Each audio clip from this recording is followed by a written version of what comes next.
Welcome to this political update. We'll start off with a meeting coming up on Monday, the 28th of April. Chief Rhonda Kirby, who is the Education Portfolio Chief, will be taking part. She actually came in on her vacation to talk to us about that special meeting. There is a special meeting being called on Monday by the AFNQL to look at strategies and what the next steps are going to be. Of course, Kahnawake is still opposed to what they are presenting for the Education Act. As much as they've said they've consulted everyone, there has been absolutely no consultation with Kahnawake. Also on Monday the 28th, Chief Gina Deer tells us about a meeting on tobacco. Well, the council has decided to put off making a decision till after meeting with the tobacco group.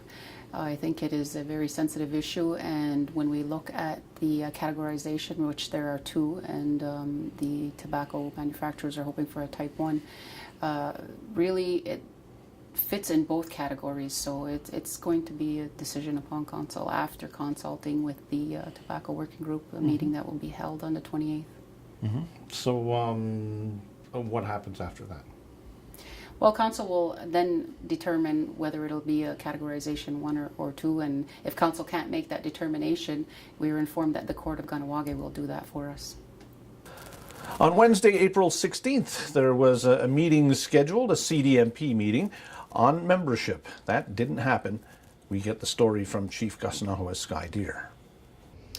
Well, basically there was 5 people in attendance at the last membership hearing, and based on the topic that was going to be discussed that evening with regard to suspension of a member for either marriage or cohabitation with a non-Indigenous person after the 1981 moratorium, we felt that the discussion that we wanted the community to give feedback on with like what are the consequences or penalties regarding that, we didn't feel that 5 people was an adequate number to give some feedback, so we decided to postpone the meeting, and we came up with a new date. It's going to be May 14th. It's a Wednesday evening, so from 6 till 8:30, and again that same topic is going to be asked to the community.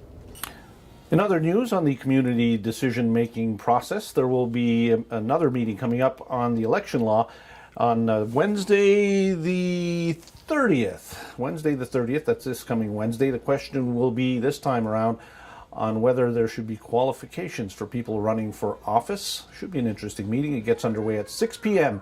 at the Golden Age Club, and these meetings, as always, run until 8:30 p.m. In other news on the community decision-making process, there is going to be a hearing date set. There is a hearing date set for the 27th of May, and that is for the Kahnawake Family Homes Law. That is the law that's in response to Canada's S2 matrimonial real property law.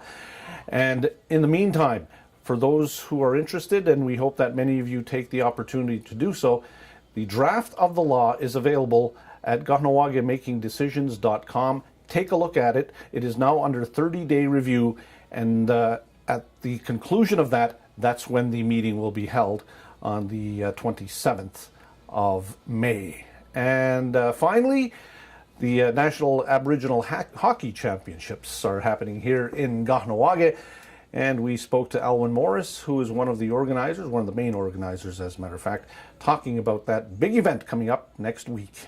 Well, what you got this weekend so far is that you have a number of teams coming in from across the country, and registration and accreditation is the first stage of it.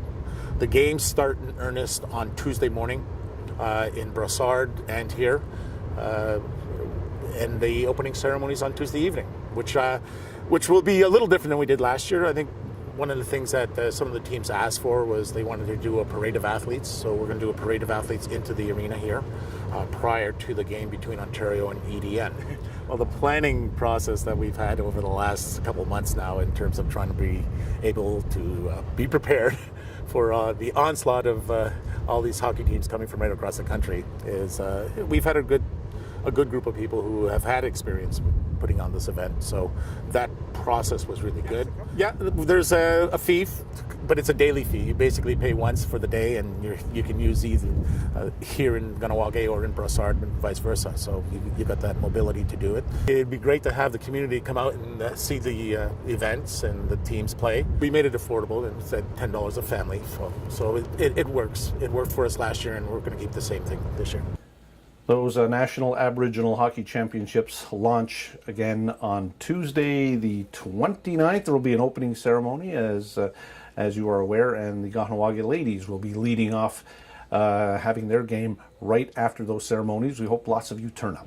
And that's the way it is right here from this office. And we'll catch you next time. Thanks for watching.